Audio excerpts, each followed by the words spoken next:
दोस्तों नमस्कार। Lecture 2 short note 2 आज हम स्टार्ट करने वाले हैं। आज सेकंड लेक्चर है short note and difference between series का। थ्योरी में हम 100 लेक्चर्स कर रहे हैं, 50 कर चुके हैं। आज शॉर्ट नोट और डिफरेंस बिटवीन का सेकंड लेक्चर है।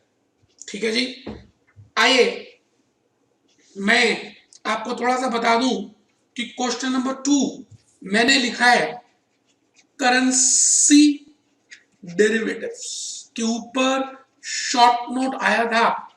सीएस न्यू सिलेबस जून 2014 और मैं अभी प्रैक्टिस मैनुअल भी देख रहा था। तो बेटे प्रैक्टिस मैनुअल में भी करेंसी डेरिवेटिव के ऊपर क्वेश्चन आया हुआ है, अभी हम देखेंगे। ये देख लीजिए जी, question number 2 currency derivatives 50 short notes and difference between from past year and practice manual। तो आज हम लेक्चर 2 में हैं करेंसी डेरिवेटिव्स। करेंसी डेरिवेटिव्स फिर लेक्चर 3 होगा क्रेडिट डेरिवेटिव्स। मुझे ऐसा लगता है कि लेक्चर 2 भी और लेक्चर 3 भी आपको आपके टीचर ने नहीं कराया, तो आप मेरी प्रैक्टिकल क्लासेस भी ज्वाइन करें, वो भी देख सकते हैं यूट्यूब से। और बेटे इसके ऊपर जो थ्योरी है मैं बोलने जा ही रहा हूं, आप ध्यान से सुनेंगे तो आपको सारे लॉजिक समझ आएंगे और फिर आप खुद लिख पाएंगे। फिर कुछ रटने की जरूरत नहीं है। फाइनेंशियल मैनेजमेंट की थ्योरी सीरीज में कुछ भी नहीं रटना। कमेंट्स को भी, शॉर्ट नोट्स को भी, डिफरेंस बिटवीन को भी लॉजिकली समझना है, कंसेप्ट से समझना है, फिर आगे देखेंगे बेटे। आइए इन्हीं बातों के साथ आज आप सभी अपनी बेटे प्रैक्टिस मैनुअल भी ओपन कर लें। मैं आज खुलासा कर दूंगा कि जो आपकी प्रैक्टिस मैनुअल है, मैंने उसमें से प्रैक्टिकल तो पूरे कवर किए ही हैं, थ्योरी भी कवर की है, शॉर्ट नोट्स भी कवर किए हैं, डिफरेंस बिटवीन भी कवर किए हैं। तो बेटे प्रैक्टिस मैनुअल को भी हमने साथ साथ कवर कर दिया। अब आप खुद सोचिए कि आपकी study, practice manual, past year papers, CA CS CM में सब कुछ तो कवर कर दिया। इसीलिए तो हमारी बुक से ही पेपर आता है। बाकी टीचर्स हमारी बुक की कॉपी करते हैं, हमारे YouTube वीडियोस डाउनलोड करके पढ़ते हैं, फिर पढ़ाते हैं। कोई बात ही नहीं बेटे, कोई बात नहीं, हमें फिर भी कुछ दुख नहीं है। मैं आपको नाम नहीं बताऊंगा, लेकिन मुझे पता है कौन कौन ऐसा कर रहा है। कोई दिक्कत नहीं बेटे, स्टूडेंट्स खुद आके मुझे बोलते हैं। आइए ये देखते हैं कि प्रैक्टिस मैनुअल प्लीज आप निकाल लें, क्योंकि प्रैक्टिस मैनुअल को ही अब हम करने जा रहे हैं। आज हम करेंगे और इसका पेज नंबर 283 निकाल लें, क्योंकि डेरिवेटिव्स जो है पेज 283 से शुरू हो रहा है। तो मैं आप सभी को आज पहली बात करेंसी डेरिवेटिव्स की बात करूंगा। करेंसी डेरिवेटिव्स क्या होते हैं, तो 1 मिनट के लिए हम भगवान को याद करेंगे। आइए जी, ओम जय जगदीश हरे।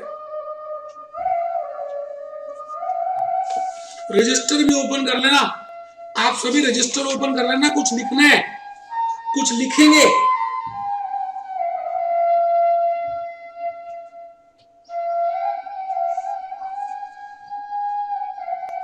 आहा,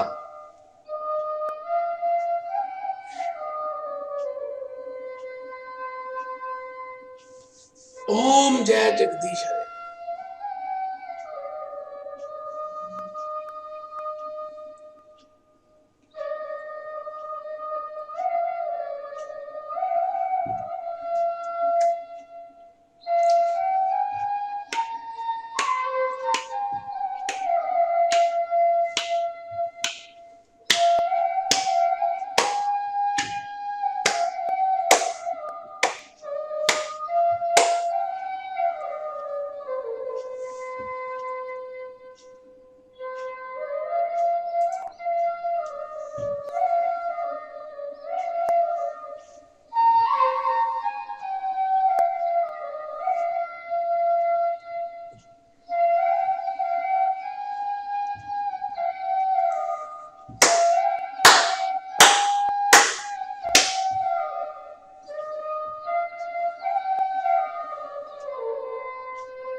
कितना अच्छा लगता है बेटे।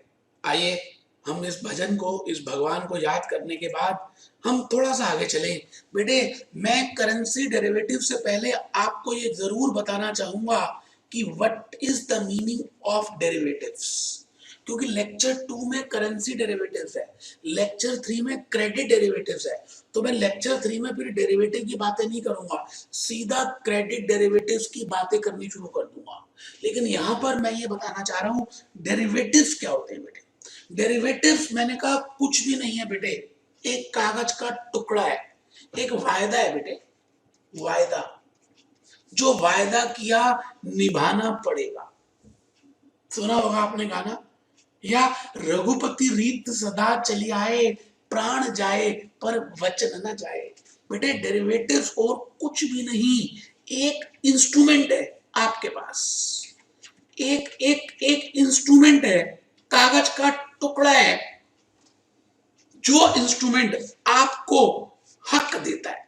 हक, साडा हक एथे रख, साडा हक एथे रख। बेटे दो चीजों का हक देता है, या तो खरीदने का, किसी भी चीज को खरीदने का, और या किसी भी चीज को बेचने का। बेटे बेटे दो तरह की चीजों का हक देता है हमारे को कौन, डेरिवेटिव। अगर मुझे ऐसा लग रहा है मैं इन्फोसिस का फाइनेंस मैनेजर हूं, और बेटे मुझे ऐसा लग रहा है, मुझे ऐसा लग रहा है कि आने वाले दिनों में डॉलर विल एप्रिशिएट, और ट्रंप के आने के बाद डॉलर विल डेप्रिशिएट। कुछ तो लग रहा है बेटे, या तो डॉलर एप्रिशिएट कर रहा है और या डॉलर डेप्रिशिएट कर रहा है। I am of any of the view, मैं किसी भी व्यू में हो सकता हूं। तो बेटे अगर एप्रिशिएट की व्यू में हूं तो मैं क्या करूंगा, डॉलर को खरीदने की राइट लूंगा। I will take take right to buy dollars. और अगर मुझे लग रहा है कि आने वाले दिनों में डॉलर की वैल्यू गिरेगी तो मैं क्या करूंगा, I will take right to sell. आई कौन हो बेटे, आई कौन है, आई कौन है, आई तीन व्यक्ति हैं बेटे। I can be of three person, हेजर हेजर हेजर स्पेकुलेटर, आर्बिट्रेटर। हेजर, स्पेकुलेटर, आर्बिट्रेटर। अब बेटे मैं राइट टू बाय या राइट टू सेल कैसे ले सकता हूं, सोचने की बात है। अगर मैं अगर फ्यूचर कॉन्ट्रैक्ट में जा रहा हूं तो मैं लॉन्ग पोजीशन लूंगा। बेटे लॉन्ग पोजीशन का मतलब है राइट टू बाय, और कॉल ऑप्शन। और अगर मैं ऑप्शन कॉन्ट्रैक्ट में जा रहा हूं, ऑप्शन कॉन्ट्रैक्ट में जा रहा हूं तो बेटे राइट टू बाय का मतलब है, अच्छा कॉल ऑप्शन तो यहीं लिख दिया, call option, call option, call option. और अगर मुझे ऐसा लग रहा है कि आने वाले दिनों में कोई भी underline asset, commodity, share price, currency, credit derivatives कुछ भी गिरने वाले हैं तो मैं कौन सी राइट लूंगा, राइट टू सेल। तो यहां पर क्या लूंगा, शॉर्ट पोजीशन, और यहां पर क्या लूंगा, पुट ऑप्शन। अब एक बच्चे ने मेरी प्रैक्टिकल थ्योरी की, प्रैक्टिकल डेरिवेटिव की क्लास नहीं की थी, उसको ये समझ ही नहीं आ रहा मैं क्या बोल रहा हूं। कोई बात नहीं बेटे, मैं दूसरे रूप में समझाता हूं। मैं आपसे ये कहने जा रहा हूं कि अगर मुझे ऐसा लगता है कि आने वाले दिनों में ओनियन का, गोल्ड का, शेयर्स का, करेंसी का प्राइस बढ़ जाएगा या आज के कंपैरेटिवली गिर जाएगा, तो मेरे को कुछ ना कुछ रिस्क है क्यों? क्योंकि मैं उसी में डील कर रहा हूं। सपोज करता हूं मैं ज्वेलर हूं, तो सोने का रेट बढ़ जाएगा या गिर जाएगा मेरे लिए इफेक्ट करता है। मैं बेटे एग्रीकल्चरिस्ट हूं, मान लेते हैं मैं एग्रीकल्चरिस्ट हूं, तो प्याज का रेट बढ़ जाएगा या कम हो जाएगा आज के कंपैरेटिवली, ये मेरे लिए नुकसानदायक बात है। सपोज करते हैं मैं फॉरेन एक्सचेंज डीलर हूं, करेंसी का रेट बढ़ जाएगा या कम होगा, ये मेरे लिए एक बड़ा ही ड्रॉबैक है, रिस्क है। इस रिस्क को कवर करने के लिए, हेज करने के लिए मैं आई विल, बेटे मुझे पता है कि मुझे मरना है और आपको भी पता है कि आपको मरना है, तभी तो हम सब क्या लेते हैं, लाइफ इंश्योरेंस पॉलिसी। बेटे लाइफ इंश्योरेंस है क्या, कि हम सबको पता है कि एक ना एक दिन हम इस मृत्यु लोक में रहते हैं, मर जाएंगे। तो हमारे मरने के बाद क्या, हमारे घर वालों को क्या, तो उसके लिए आज ही हम एक एग्रीमेंट कर लेते हैं, एक वायदा कर लेते हैं। उसी वायदे का, उसी एग्रीमेंट का नाम है डेरिवेटिव। तो बेटे इसी तरह से अगर मुझे फ्यूचर में किसी शेयर का, गोल्ड का, ओनियन का, कमोडिटीज का, मेटल्स का, स्टॉक का, किसी भी चीज का मुझे अगर डर है, रिस्क है, तो मैं उसको कवर करने के लिए हेजिंग टूल्स का यूज करता हूं। और बेटे हेजिंग टूल्स हैं का नाम है डेरिवेटिव्स। तो पहली बात तो मैंने ये क्लियर की कि डेरिवेटिव्स क्या होते हैं। बेटे डेरिवेटिव्स अलग अलग प्रकार के हैं। बेटे derivatives can be of different types. मैं आज किसी भी चीज का डेरिवेटिव ले सकता हूं। सपोज करते हैं मैं स्टॉक का ले सकता हूं, I can take the stock derivatives, I can take currency derivatives, currency के डेरिवेटिव्स ले सकता हूं, I can take commodity derivatives,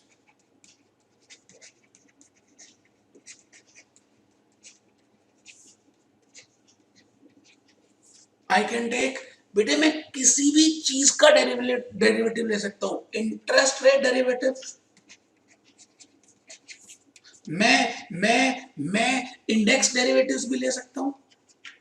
मैं तो कहता हूं आप कैटरीना कैफ, दीपिका पादुकोण के डेरिवेटिव भी ले सकते हैं। आजकल तो हर चीज का डेरिवेटिव है। लेकिन हमारे को जून 2014 में करेंसी डेरिवेटिव की बातें बतानी है। तो अब मैं आ रहा हूं मुद्दे पे कि भाई करेंसी डेरिवेटिव क्या होते हैं। बेटे जो लोग, those who deal in foreign currency, जो लोग फॉरेन करेंसी में डील करते हैं, मतलब या तो वो कौन है, इंपोर्टर है, और कौन है, एक्सपोर्टर है, कुछ भी, या तो इंपोर्टर है और या एक्सपोर्टर है। तो बेटे अगर एक्सपोर्टर है तो they will get foreign currency, और अगर इंपोर्टर है दे हैव टू पे फॉरेन करेंसी। और आपको मालूम है फॉरेन करेंसी का जो रेट है बड़ा वोलाटाइल है, चेंजेस होते रहते हैं हर रोज, हर क्षण, हर मिनट। आप देखें तो मार्केट ऊपर नीचे हो रही होती है, जैसे स्टॉक मार्केट, जैसे सब्जी की मार्केट। आपका टमाटर का प्राइस एक जैसा थोड़ी रहता है, इमली लेनी हो तो इमली एक जैसी थोड़ी रहती है, प्याज खरीदना तो प्याज का रेट एक जैसा थोड़ी रहता है।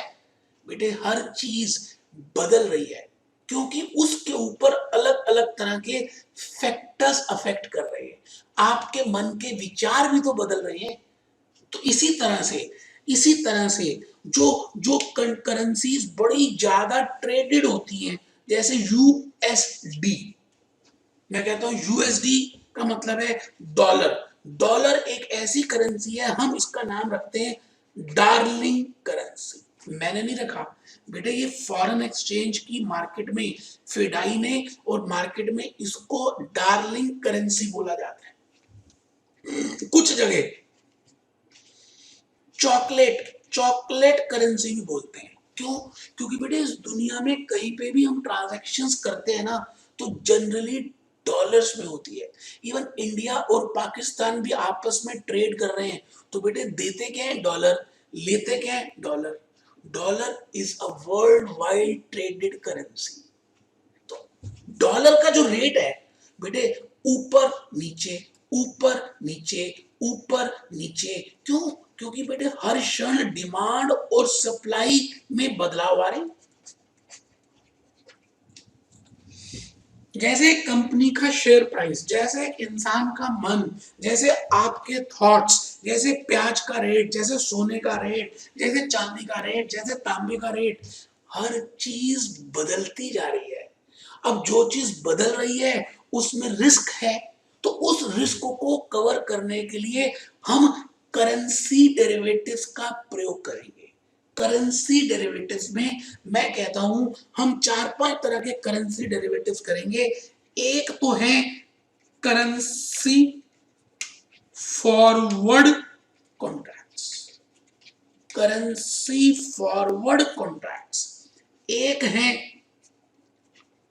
करेंसी फ्यूचर कॉन्ट्रैक्ट्स, एक है करेंसी ऑप्शन कॉन्ट्रैक्ट्स, एक है करेंसी स्वैप कॉन्ट्रैक्ट्स। आराम से बेटे, मैं आपको मेन इंपॉर्टेंट तो बता ही रहा हूं।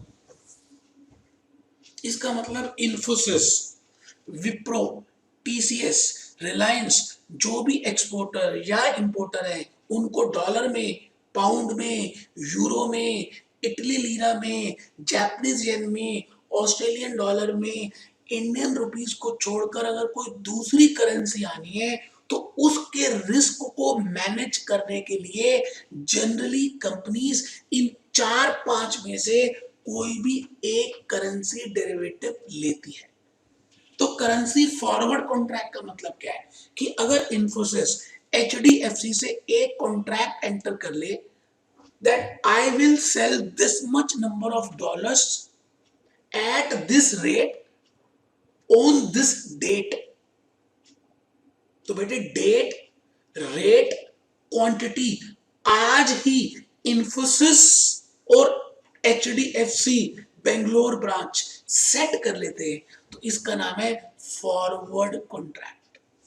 बेटे जनरली देखा गया कि करेंसी में फॉरवर्ड कॉन्ट्रैक्ट भी हो रहे हैं। अब फॉरवर्ड कॉन्ट्रैक्ट के क्या डिफरेंसेस हैं फ्यूचर से, वो आज की क्लास में तो नहीं, किसी दूसरे लेक्चर में मैंने बताया हुआ है। कैश मार्केट या फॉरवर्ड कॉन्ट्रैक्ट और फ्यूचर में क्या क्या डिफरेंस है। तो बेटे future contracts, currency future, currency future, आप फ्यूचर, करेंसी फ्यूचर मार्केट के थ्रू फिडेल्फिया फिडेल्फिया फिडेल्फिया शिकागो, बेटे फिडेल्फिया में सबसे पहले करेंसी डेरिवेटिव स्टार्ट हुए। अब हमारे इंडिया में भी है। तो अगर आप फ्यूचर ले लेते हैं डॉलर का कि I will by this much quantity of dollars, इतने लॉट, बेटे फ्यूचर का मतलब होता है standard size, standard price, standard rate, and it is determined through future exchange.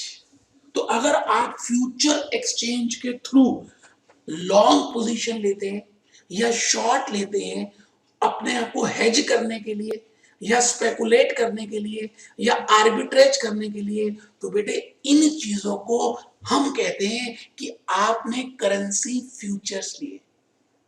बिल्कुल उसी तरह से थर्ड पॉइंट है करेंसी ऑप्शंस। बेटे फ्यूचर में मार्जिन मनी जमा करानी पड़ती है, इनिशियल मार्जिन, मेंटेनेंस मार्जिन, फिर उसका मार्क टू मार्केट होता है। लेकिन ऑप्शंस में तो खाली आपको प्रीमियम डिपॉजिट करना पड़ता है। ऑप्शन दो तरह की होती है, currency call option, currency put option. मतलब आप करेंसी को खरीदना चाहते हैं अगर, तो बेटे कॉल ऑप्शन लेंगे। आप करेंसी को बेचना चाहते हैं तो करेंसी पुट ऑप्शन लेंगे। इसमें पार्टिसिपेंट्स कौन होते हैं बेटे? हेजर, स्पेकुलेटर, आर्बिट्रेटर। दोबारा बोलता हूं, हेजर, स्पेकुलेटर, आर्बिट्रेटर। मैंने एक लेक्चर में अलग से कमेंट वाले में, मुझे लगता है शायद एक लेक्चर में मैंने समझाया हेजर, स्पेकुलेटर, आर्बिट्रेटर। कौन होते हैं। तो मैं ये मानता हूं कि आप अपना रजिस्टर ओपन कर चुके होंगे और जो भी मैंने अभी तक लिखा है आपने भी नोट किया होगा। बेटे करेंसी डेरिवेटिव्स के ऊपर हम शॉर्ट नोट लिख रहे हैं, करेंसी डेरिवेटिव्स के ऊपर हम शॉर्ट नोट लिख रहे हैं, शॉर्ट नोट लिख रहे हैं। तो आपको पूरी एक्यूरेट नॉलेज पता होनी चाहिए। 40 नंबर की थ्योरी आ रही है, भूल ना जाना, भूल ना जाना, ये सारी सीरीज मेरी करके जाना। आइए हम रजिस्टर में कुछ लिखेंगे। मैंने इसके ऊपर 4-5 बातें छोटी छोटी लिखी हैं, आप प्लीज आइए और लिखिए। करेंसी डेरिवेटिव्स जून 2014 और बेटे प्रैक्टिस मैनुअल दोनों में आई हुई है। तो लिखें जी, व्हाट इज द, या right a short note on currency derivatives. Comment नहीं, शॉर्ट नोट। कमेंट क्या होता है जनरली, जहां पे 2-3 स्कूल्स ऑफ थॉट होती है। तो आइए जी हम इस पे हिंट लिखेंगे। A currency market is a market, a currency market is a market in which one currency is traded for another। जैसे सब्जी मार्केट, जैसे सोने की मार्केट, जैसे टायर मार्केट, जैसे कार मार्केट, वैसे ही एक मार्केट है करेंसी मार्केट, जहां पर हम एक करेंसी को दूसरी करेंसी से अदला बदली करते हैं। तो लिखे बेटे, प्लीज लिखेंगे, मुझे मालूम है आप लिखेंगे क्योंकि आप मेरे हैं। A currency market is a market in which one currency is traded for another। एक करेंसी दूसरी करेंसी से ट्रेड जब होती है तो इसको बोलते हैं currency market. Following are the currency derivatives. बेटे करेंसी मार्केट में जो हम टूल्स का इस्तेमाल करते हैं, क्योंकि करेंसी मार्केट बड़ी हॉट मार्केट है, वोलाटाइल मार्केट है, जिसमें बदलाव होते रहते हैं। तो उस वोलाटिलिटी को, उस चेंजेस को, उस डेविएशन को कवर करने के लिए हम जो भी कुछ टूल्स लेते हैं उसका नाम है करेंसी डेरिवेटिव्स। तो लिखे बेटे, currency forward contracts, currency forward contracts. बस बेटे जिसका भी हो, जैसे कमोडिटी का डेरिवेटिव है तो commodity forward, commodity future, commodity option, commodity swap. Stock है, stock forward, stock future, stock option, stock swap. तो घबराना नहीं है, किसी का भी आ जाए, gold forward, gold future, gold option, gold swap, खाली आपने उसी नाम का प्रीफिक्स ऐड कर देना है। ऐसा घबराना नहीं, करेंसी ऑप्शन आ गए ओ तेरी, कमोडिटी डेरिवेटिव आ गए ओ तेरी, क्रेडिट डेरिवेटिव आ गए ओ तेरी, इंटरेस्ट डेरिवेटिव आ गए ओ तेरी। नहीं करना ओ तेरी, ओ तेरी, ओ तेरी। लॉजिक लगाओ, दिमाग लगाओ और काम करो। तो लिखो जी सी पॉइंट, करेंसी फ्यूचर। तो मैंने आपको करेंसी फॉरवर्ड का एक एग्जांपल दिया था अभी अभी, इन्फोसिस का। मैंने अपनी प्रैक्टिकल क्लास में करेंसी फॉरवर्ड कॉन्ट्रैक्ट्स की कैंसिलेशन, करेंसी फॉरवर्ड की कैंसिलेशन के साथ एक्सटेंशन, करेंसी फॉरवर्ड की ऑप्शन, बेटे ये सारी डिस्कस किया है, सभी डिस्कस किया है। अभी मैं चाहता हूं कि आप सी पॉइंट लिखें, currency future is an agreement, currency future is an agreement to buy, to buy. बेटे ये सारे डेरिवेटिव्स में दो ही राइट होती है, या तो आप कुछ खरीदना चाहते हैं या कुछ बेचना चाहते हैं। खरीदेंगे कब, जब आपको लग रहा है कि मार्केट ऊपर जाने वाली है। बेचेंगे कब, जब आपको लग रहा है मार्केट नीचे जाने वाली है। एक बच्चा कहता है जी समझ नहीं आया। बेटे आप एक चीज बताओ, जब आपको लगता है कि प्याज के रेट बढ़ने वाले हैं, अब क्यों लगता है, मैं उस चर्चा में नहीं जा रहा, तो आप क्या करेंगे सोचिए। आपके माता पिता को लगता है कि आने वाले दिनों में सोने का रेट बढ़ जाएगा और आपके विवाह में, आपकी शादी में, देखो कुछ बच्चे तो खुश हो गए, उनको लगा कि हमारी भी शादी होगी। होगी बेटे, अभी नहीं बेटे, अभी पहले पढ़ाई। तो आपके माता पिता ने आपके विवाह के लिए अभी से गोल्ड खरीद लिया या बेच दिया है? खरीद लिया है। क्यों? क्योंकि उनको लग रहा है कि भविष्य में रेट बढ़ेंगे। तो कोई भी चीज जब आपको लगती है बढ़ेगी तो आप उसको खरीदते हैं। तो लिखें C point, currency future is an agreement to buy और टू सेल। अब फ्यूचर मार्केट में उसको बोलते हैं लॉन्ग पोजीशन और short position. Underline currency generally USD होती है, क्योंकि यूएसडी पूरी दुनिया का खेल रही है उसमें। ऑन अ स्पेसिफाइड डेट, एक पर्टिकुलर डेट में, in the future at a specified price, एक पर्टिकुलर प्राइस में, एक पर्टिकुलर डेट में, एक पर्टिकुलर प्राइस में, इन द फ्यूचर एक्सचेंज। बेटे ये ओटीसी कॉन्ट्रैक्ट नहीं होते, forward currency forward contract over the counter है, 1 to 1 है। जैसे मैंने कहा इन्फोसिस और एचडीएफसी, वो था करेंसी फॉरवर्ड कॉन्ट्रैक्ट, बिकॉज वो इंडिविजुअल था, ओटीसी था, सेपरेट था। बट फ्यूचर कॉन्ट्रैक्ट अलग होते हैं बेटे, फ्यूचर एक्सचेंज के थ्रू आप लेते हैं। तो चलिए G D point, participants in participants in currency derivative segments can be, participants in currency derivative segment can be। बेटा तीन तो होते ही है, चाहे वो करेंसी डेरिवेटिव हो, चाहे वो इंटरेस्ट रेट डेरिवेटिव हो, चाहे वो कमोडिटी डेरिवेटिव हो, चाहे वो स्टॉक डेरिवेटिव हो। हेजर, हेजर बेटे डिफरेंस भी आता है, मैंने एक लेक्चर में बताया हुआ डिफरेंस। हेजर, स्पेकुलेटर, स्पेकुलेटर, आर्बिट्रेटर, आर्बिट्रेटर। तो लिखें जी पार्टिसिपेंट्स, हेजर, आर्बिट्रेटर और व्यू बेस्ड ट्रेडर्स। ये स्पेकुलेटर्स ही होते हैं बेटे। व्यू बेस्ड मतलब जो करेंसी को देखते हैं कैसे मूवमेंट हो रही है और सट्टा लगाते हैं, सट्टे बाजारी करते हैं, इनको व्यू बेस्ड ट्रेडर बोलते हैं। रुझान देखकर जो ट्रेडिंग करते हैं प्रॉफिट कमाने के लिए, इनको स्पेकुलेटर्स कहते हैं। तो लिखें जी ई पॉइंट। बेटे शॉर्ट नोट आया है, मुझे लगता है मैं अगर कम लिखता तो आप तो और कम लिखते, क्योंकि आप तो बेशर्म हो, आप तो अभी भी ढीले होके बैठे हो, कमर आपकी झुकी हुई है, कुछ तो लेट के पढ़ रहे हैं, मुझे पता है आप बेशर्म हो। इसलिए मैंने जान के ज्यादा लिखा कि एटलीस्ट आप तो कम करो, कम करोगे तो इतना कम ना हो जाए कि खत्म ही हो जाए। मैं ही 2 लाइनें लिखता तो आप आधी लाइन लिखते, मैं आधी लिखता तो आप लिख के ही ना आते। तो मैंने जान के 2 पेज लिखे कि शर्मा शर्मी कुछ तो लिखोगे, लिखो।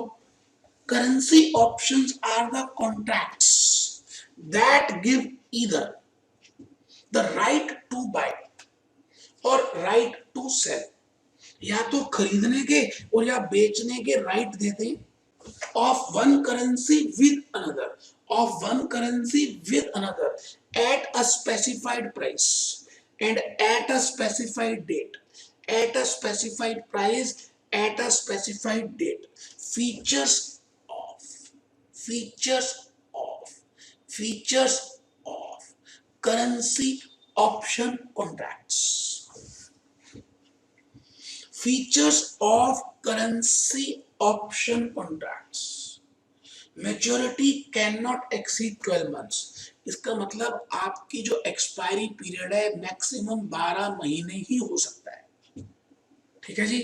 करेंसी दूसरा फीचर है बेटे, करेंसी के बाद आगे लिखा है currency options are of European style, मतलब मैच्योरिटी डेट में ही आप अपनी राइट को एक्सरसाइज कर सकते हैं। अमेरिकन स्टाइल में तो आप एक्सपायरी डेट से पहले भी अपनी राइट को एक्सरसाइज कर सकते हैं, बट ये यूरोपियन स्टाइल है। यूरोपियन, यूरोपियन तो यूरोपियन में तो मैच्योरिटी डेट में ही आप अपनी राइट को एक्सरसाइज कर सकते हैं।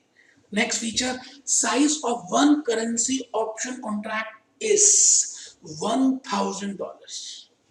Size of one currency option contract is $1,000 मैंने अभी बताया आपको कि dollar is the chocolate currency, is the darling, आ डार्लिंग गले लग जा, डार्लिंग करेंसी।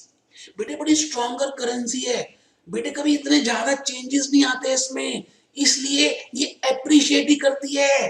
तो बेटे इसलिए इसका नाम है डार्लिंग करेंसी। नेक्स्ट फीचर लिखिए, the contract shall be settled फिर जो उसकी सेटलमेंट होगी INR में होगी अगर इंडिया कर रहे हैं, अगर हम इंडिया में ऑप्शन कॉन्ट्रैक्ट ले रहे हैं करेंसी ऑप्शन का तो INR में होगी। The contract shall be settled in cash, the contract shall be settled in cash, the contract shall be settled in cash. तो मुझे लगता है कि आपके पास अब अच्छा मसाला आ चुका है करेंसी डेरिवेटिव्स का और आपको इसका लॉजिक भी समझ आ गया है। तो मैं भगवान से यही कामना करूंगा कि आप इस शॉर्ट नोट को, करेंसी डेरिवेटिव के शॉर्ट नोट को जरूर प्रिपेयर करके जाएं। ये वीडियो दोबारा सुने, बार बार सुने और अपने मन में करेंसी डेरिवेटिव्स की बात को बिठा ले। उस दिन जुगाड़ ना लिख कर आए, मतलब की बातें लिखें। मैं तो कहता हूं शुरू ही पेपर का आपका थ्योरी के क्वेश्चन से होना चाहिए। मजा तो तब है यार कि 40 नंबर सिक्योर करके फिर प्रैक्टिकल करो, तो ज्यादा कॉन्फिडेंस से करोगे। मैं भुवेश आनंद अपनी होश में आज का ये लेक्चर यहीं पर कंप्लीट कर रहा हूं, फिर मिलेंगे आगे